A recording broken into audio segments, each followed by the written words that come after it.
السلام عليكم ورحمه الله وبركاته. طلاب ثالثه اعدادي، النهارده مع بعض فيديو جديد وحل محافظه الجيزه هندسه ان شاء الله. نركز مع بعض في كل تفصيله في المحافظه. قال لك يمكن رسم دايره تمر برؤوس ايه؟ دايما يا جماعه الاشكال اللي ينفع تمر بها دايره، اركز في الكلام واكتب ورايا. مربع، مستطيل، شبه منحرف، متساوي الساقين، دي اشكال رباعيه تمر بها دايره. يبقى الرباعي الدائري اللي ينفع تمر بيه دايره، مستطيل ومربع وشبه منحرف متساوي الساقين. والمثلث ينفع تمر بايه؟ برؤوسه دايره، بس ده مثلث مش شكل رباعي. يمكن رسم دايره تمر برؤوس مين معين؟ غلط. طيب حضرتك مربع صح، متوازي اضلاع غلط ما ينفعش، شبه منحرف غلط، لازم يكون ايه؟ متساوي الساقين. فالاجابه بتاعتنا هتكون ايه؟ الاجابه رقم ب. اللي بعده بيقول لنا م دايره نص قطرها كام؟ 8. تمس الدائره ن من الداخل. ما انا عندي دايرتين متماستين من الداخل، دايرتين متماستين من الداخل اهو. دي الدائره الاولى وادي الدائره ايه؟ الثانيه. طب متماستين من الداخل على طول قانونهم بيساوي ايه؟ م ن بتساوي ناقص الكبيره ناقص ناقص الصغير. حلو حلو. قال لك ان م ن احنا جبنا الميم ن اللي هو طرح النصفين القطرين من بعض كانوا 3 وكانت نق منهم ب 8 صح؟ يبقى دي 8. 8 ناقص كام يديك 3؟ قال لك 8 ناقص، ركز بقى، 8 ناقص كام يديك 3؟ 5. في 5 في الاختيار؟ قلت له اه، قال لي تمام. طب مش موجوده، ممكن يقول لك كام ناقص 8 يديك 3 اللي هي 11، وبرضه 11 مش موجوده. يبقى انت تقعد تجرب، ما تضمنش دي الكبيره ودي الصغيره. خلاص؟ قال لك كلام جميل. ا ب ج ده شكل رباعي دائري. طب يعني شكل رباعي دائري يبقى كل زاويتين متقابلتين متكاملتين. رباعي دائري كل زاويتين متقابلتين متكاملتين. يعني ا بتكمل ج. طب ا بتكمل ج دول مجموعهم كام؟ 180. يبقى ا زائد ج بكام؟ ب 180. دي الاجابه. طيب طب ما هو مفيش 180، ده بيقول لك 80. طب 80 زائد كام يديك 180؟ زائد 100 يا استاذ. بس كده، يبقى زائد 100. يبقى الإجابة بتاعتنا هتكون 100، بحيث لما أحط ال 100 دي مع ال 80 يدينا كام؟ 180. والإجابة هنا كانت قد إيه؟ كانت 5. ماشي. السؤال اللي بعده ده متعلق بالملاحظة اللي أنا عملتها لكم في السبورة اللي فاتت أو الفيديو اللي فات. ملاحظة بتقول لك زاوية محيطية تقابل قوس أكبر تكون إيه؟ تكون منفرجة. يبقى الزاوية المحيطية بتقابل قوس أكبر تكون منفرجة. ماشي. رقم 5 ب منتصف أ د. ب منتصف مين؟ أ د أهي. ب منتصف أ د، يعني القوس ده قد القوس ده. قال لك ان الزاويه دي محيطيه قياسها كام؟ 35. قلت له خلاص. قال لي يبقى القوس اللي قدامها ضعفها 70. انا عايز بقى القوس اللي جنبها ب 70. استنى، ده انا مش عاوز القوس، ده انا عاوز زاويه ا م ب. الزاويه دي ما هي المركزيه بتساوي ايه؟ القوس المقابل لها، فهتاخد كام؟ 70 درجه. يبقى الجواب بالنسبه لي 70 درجه يا معلم. تمام؟ قلت له تمام.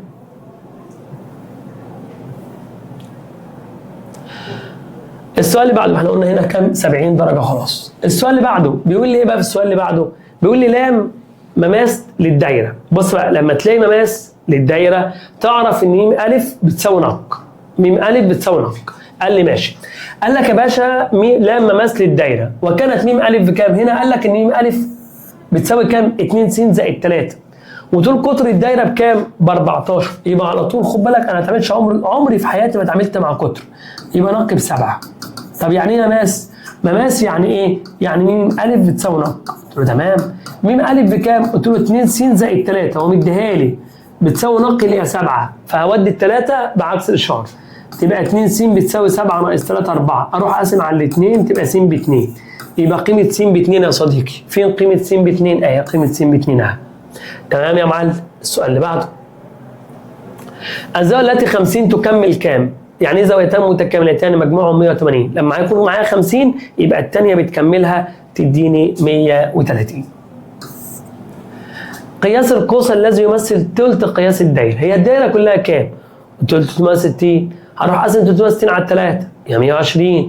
انا عايز بقى قياس القوس المقابل للزاويه المركزيه، او قياس القوس اللي بيقابل ثلث الدايره دي او يمثل ثلث الدايره دي. ما هي الدايره كلها 360 اقسم على 3 يديك 120. فقياس القوس الذي يمثل ثلث الدايره هقول له ثلث في 360 يطلع الناتج 120. فالجواب بالنسبه لنا هيكون رقم ج. السؤال اللي بعده بيقول لنا يا باشا ده بالنسبه لي مثلث قائم الزاويه، ده اسمه متوسط خارج من راس القايمه بنصف القاعده. فالمتوسط ده نص الوتر. طب المتوسط اصلا ب4 يبقى الوتر كام بكام؟ الوتر هيكون 8. الوتر قد ايه؟ 8. يبقى انا عندي كده الوتر بكام يا صديقي؟ ب 8 سم يا معلم. قلت له تمام. قال لي السؤال اللي بعده، خش على البرهان بقى، ركز في مسائل البرهان.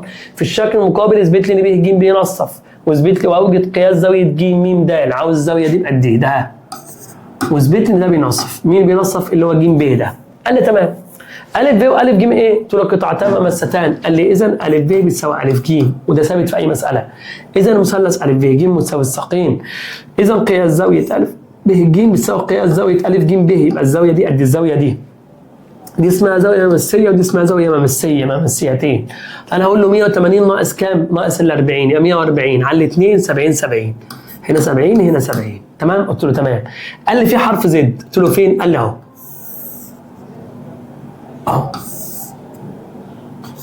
حرف زد. يبقى الزاويه دي تاخد لها قد ايه؟ قلت له تاخد لها 70 برضه بالتبادل. قال لي جميل. طب ما انا لقيت زاويتين جنب بعض متساويتين واحنا قايلين اول ما تلاقي زاويتين الخط في النص منصف، يبقى على طول ج ب بيعمل ايه؟ بينصف زاويه ج كلها. حلو. انا عاوز زاويه مين؟ مين بقى دي؟ زاويه مركزيه، والمركزيه ضعف المحيطيه تاخد 140. ماشي تمام. عايزين بقى نكتب برهان. هقول له بما ان الالف ب والالف ج قطعتان مماستان، إذا ألف ب بتساوي ألف ج، إذا المثلث ألف ب ج ماله؟ متساوي الساقين. إذا قياس زاوية ألف ب ج بتساوي قياس زاوية ألف ج ب بتساوي 180 ناقص 40 على الاثنين فيها 70 درجة، صح؟ قلت له تمام. أنا عندي بما أن في توازي. قلت له مين بيوازي مين؟ قلت له ألف ج. قال لي بيوازي مين؟ بيوازي ب د. يبقى إذا قياس زاوية ألف ج ب بتساوي قياس زاوية ج ب د بتساوي كام يا صديقي؟ بتساوي 70 درجة بالتبادل. ماشي؟ قال لي ماشي. وبعدين قال لك بص بقى، انت كده بفضل الله ثبت طالما الزاويه دي قد الزاويه دي، يبقى هنا في ايه؟ يبقى في هنا منصف. اقول له بما ان زاويه الف ب ج بتساوي زاويه ج ب د بتساوي 70 درجه، يبقى اذا على طول الج ب ده ماله؟ او الب ج ده ماله؟ بينصف زاويه مين؟ قال لك بينصف زاويه الف ب د، وهذا هو المطلوب اثباته. عايز بقى زاويه ج م د، هقول له اذا ج م د زاويه مركزيه بتساوي ضعف المحيطيه، فتاخد كام درجه؟ هتاخد 140 درجه، وهذا هو المطلوب اثباته يا معلم. طب تعالى بقى نصلي على النبي كده في الشكل المقابل. اثبت لي ان الشكل ده رباعي دائري. طيب عشان اثبت الشكل الرباعي دائري في كام طريقه؟ في 3. لا اما اثبت زاويتين على قاعده واحده متساويتين في القياس، يا اما اثبت ان كل زاويتين متقابلتين متكاملتين، صح؟ قلت له صح. قال لي تمام. انت عندك سيادتك هو مديك دي بكام؟ ب 110، فانا قلت له اللي جنبها دي تبقى 70. قال لي تمام. دي بكام؟ قلت له 70. ودي قد ايه؟ 45.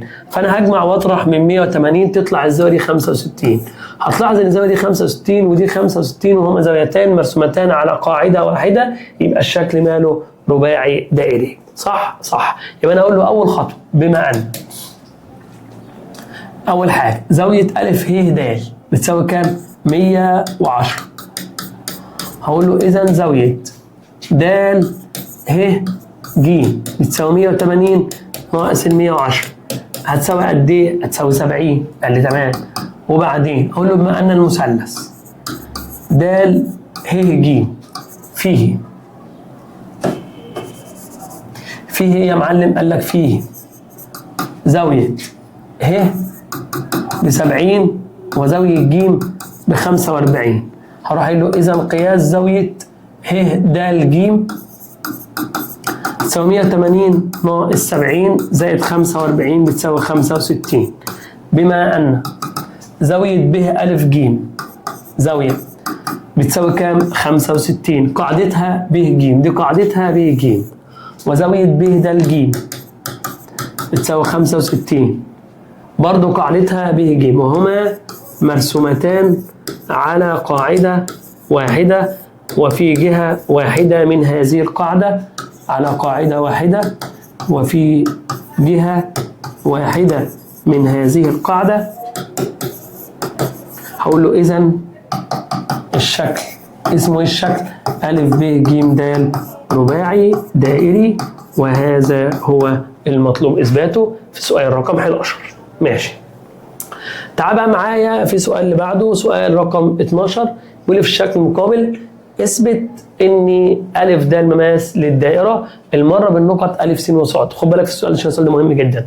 أنت عندك أ د مماس للدائرة، دايرة مين؟ أ ب ج. قلت له تمام. قال لي ماشي. وعندك س ص بتوازي الب ج. تمام. اثبت ان أ د مماس للدائرة المرة بالنقط أ س وص. محتاج اثبت ان في هنا دايرة تمر بالنقط دي. ماشي؟ تمام اهي. هتلاقي الشاشة ده باينة.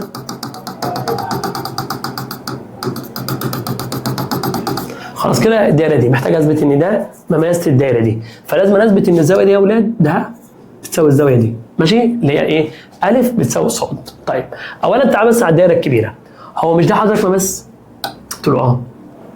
طيب تعال كده نغير اللون ده كده، نخلي لون اي لون تاني عشان نقدر نشرح عليه، مثلا اللون اللي هو الازرق ده عشان نقدر نشرح عليه. طب يلا ده مماس؟ قلت له اه. قال لي ده وتر؟ قلت له اه. قال لي خلاص يبقى دي مماسيه، دي مماسيه.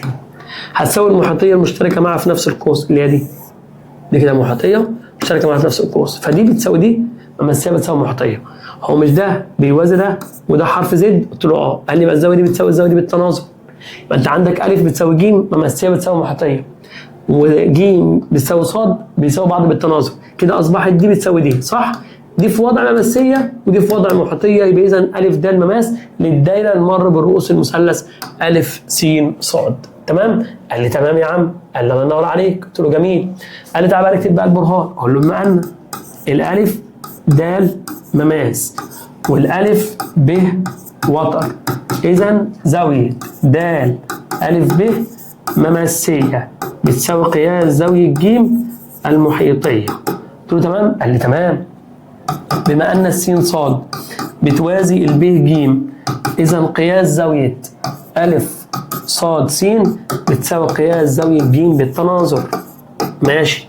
هروح اقول له بقى اذا، او بما ان زاويه، او استنتج اذا زاويه د أ ب او د أ س في وضع مماسيه بتساوي قياس زاويه ص اللي اسمها أ ص س في وضع محيطيه. يبقى على طول اذا الالف د ده مماس للدائره الماره برؤوس او بالنقط. اسمهم ايه النقط دي؟ أ وس وص.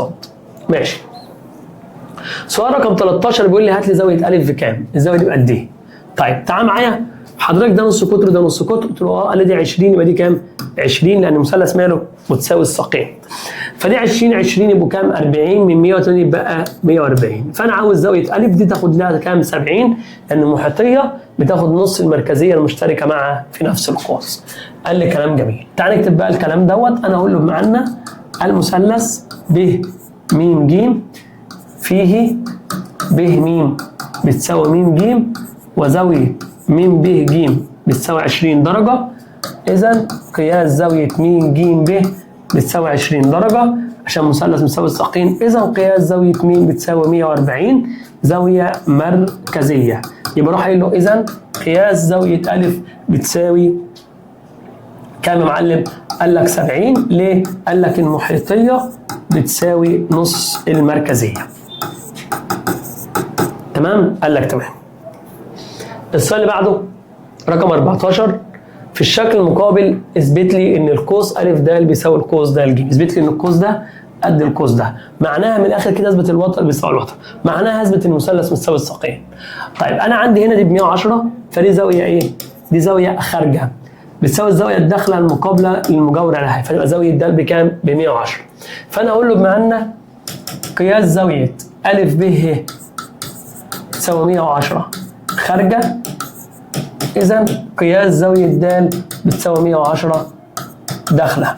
قلت له تمام. قال لي وبما أن المثلث أ د ج فيه زاوية د ب 110 وزاوية ج بتساوي 35، إذا قياس زاوية د أ ج بتساوي 180 ناقص 110 زائد 35. تطلع بكام؟ ب 35. هقول له إذا زاوية أ ج د بتساوي زاوية د ج أ بتساوي 35. يعني إذا المثلث أ د ج متساوي الساقين. يعني إذا أ د بيساوي د ج وتر بيساوي وتر، يبقى إذا أ د بيساوي د ج قوس بيساوي القوس، يبقى كده معناها إن ثبات القوسين متساويين. سؤال 15 السؤال اللي قبل الأخير، سؤال فكرته حلوة ونركز بقى. أ ب وأ ج وتران متساويان. أ ب وأ ج إيه؟ وترين متساويان، يعني الوتر بيساوي الوتر. وطبعا الوتر بيساوي الوتر يبقى البعد بيساوي البعد، يبقى إيه؟ البعد بيساوي البعد. قال لي تمام. هنا م د عمودي على أ ب وعندك ه منتصف أ ج. قال لك م د ب6 وه س ب8. زاوية ج أ ب بتساوي 46. قال لي احسب قياس زاوية ه م د. ه م د. احسب محيط الدايرة. طيب صلي بقى على النبي قلت له عليه الصلاة والسلام. قال لي نبدأ واحدة واحدة. مش انت عندك الوترين متساويين؟ قلت له اه. قال لي خلاص يبقى البعد ده بيساوي البعد ده. بس محتاج اثبت ان ده بعد اصلا في الاول. فالحته دي ب6. قلت له تمام. قال انا عاوز الزاويه دي. قلت له خلاص ما دي 90 ودي 90 زاويتين متقابلتين متكاملتين شكل رباعي دائري او مجموع زوايا الشكل الرباعي العادي. ما انت معاك 46 فهجيب مجموع زوايا الشكل الرباعي العادي واقدر اجيب زاويه مين. قال لي تمام. طب انا عاوز بقى نص قطر الدايره عشان اجيب بقى المحيط لازم اجيب نص قطر الدايره. طب اجيب محيط الدايره ازاي؟ قال لك يا باشا نص القطر عندك ب 14 لان الحته دي اساسا دي 8 ودي 6 فكلها كام؟ 14. قال لي جميل. محتاجين بقى نكتب بقى الكلام ده بالراحه بقى واحده واحده. هقول له اول خطوه بما ان انا هاخد م د عمودي. بما ان م د عمودي على أ ب اذا د منتصف أ ب اذا قياس زاويه د بتساوي 90 درجه. بما ان الميم ه او اله اسف بما ان اله منتصف أ ج يبقى على طول الميم ه عمودي على أ ج يبقى قياس زاويه ه بقد ايه؟ قلت له 90 درجه. قال لي ماشي. بما ان زاويه أ بتساوي 46 ومجموع زوايا الشكل الرباعي 360 وممكن احلها عن طريق الشكل الرباعي الدائري. اقدر اجيب زاويه م اللي هو عاوزها اسمها د م ه او ه م د 360 ناقص 90 زائد 90 زائد 46. هروح جامعهم وطرحهم من كام؟ من 360. يلا نجمع دول كده ونطرحهم من 360 هيطلع الناتج. قول دول 150 يبقى 150 هيطلع 104 اسف كم؟ 24 باين. لا استنى دول 46 قول 50 معلش 50 وهنا 180 قول 50 ودي 130 شيل منها شيل منها 100 ولا كم؟ انا مش مركز. 130 صح؟ قول دي 50 فدي المكمله لها. دي مكمله ل 46 كام؟ 104 صح؟ 124 صح كده؟ 104 وايه؟ 124 صح 124. انا كان 30 لا 134 معلش كده جبت زاويه ايه؟ 134 معلش. عاوز بقى محيط الدايره هرجع اقول له بما ان الالف ب بيساوي الالف ج وتر بيساوي وتر يبقى على طول اذا الميم د بتساوي الميم ه بعد بيساوي بعد. يعني كل واحد بيساوي كام؟ قال لك كل واحد بكام؟ ب6. طب انا يا مستر عاوز اجيب ه س كلها. قال لي خلاص يبقى اله س كلها تساوي 8 زائد 6 14 وده نص القطر يا جدعان. انا عاوز بقى محيط الدايره. محيط الدايره يساوي ايه؟ 2 باي نق. فمحيط الدايره هيساوي 2 باي نق. يعني 2 في 22 على 7 في نق اللي احنا جبناه بكام؟ ب 14 ماشي. 2 في 22 على 7 في نق اللي احنا جبناه بايه؟ ب 14 اهي 2 باي نق. يبقى 2 في 22 على 7 في 14 على الآلة بقى يا باشا وتعامل عشان يطلع معاك قد ايه في الاخر. هيطلع غالبا 88 سم. ماشي يا معلم؟ ماشي. السؤال اللي قبل الاخير نركز بقى يا اولاد عشان المحافظه محتاجه تركيز شويه بالله عليكم. بيقول لي في الشكل المقابل ده اخر سؤال معانا في المحافظه. بيقول لي هات قياس القوس أ ج. تجيبه ازاي يا عم؟ ده تمرين مشهور. تمرين ايه؟ مشحون. قال لك باشا دي كام؟ 22. قلت له خلاص ده القوس ب 44 وانا عاوز القوس ده. قال لي ماشي. هنا محتاجين حاجه اسمها القوس الاكبر. القوس الاكبر بيساوي حاجه اسمها الاصغر زائد 2 في الزاويه. يعني عاوز القوس ده بضرب حاجه اسمها القوس الصغير ده زائد 2 في الزاويه. فانا اقول له بما انه اول خطوه بما ان زاويه الف ب 22 يبقى اذا القوس ب د بيساوي 44. قلت له تمام. قال لي تمام. بما ان ايه يا عم؟ قال لك بما ان القوس الاكبر بيساوي الاصغر زائد 2 في الزاويه. يعني ايه حضرتك؟ يعني القوس اللي هو عاوزه ا ج ده بيساوي القوس الاصغر اللي هو 44 زائد 2 في الزاويه. 2 في الزاويه اللي هي كام؟ 30. ف2 في 30 ب 60. حط عليهم 44 يبقى كام يا جماعه؟ 104. ده كان قياس القوس ا ج وده كان اخر سؤال معانا في محافظه الجيزه. ونلقاكم على خير والسلام عليكم ورحمه الله وبركاته.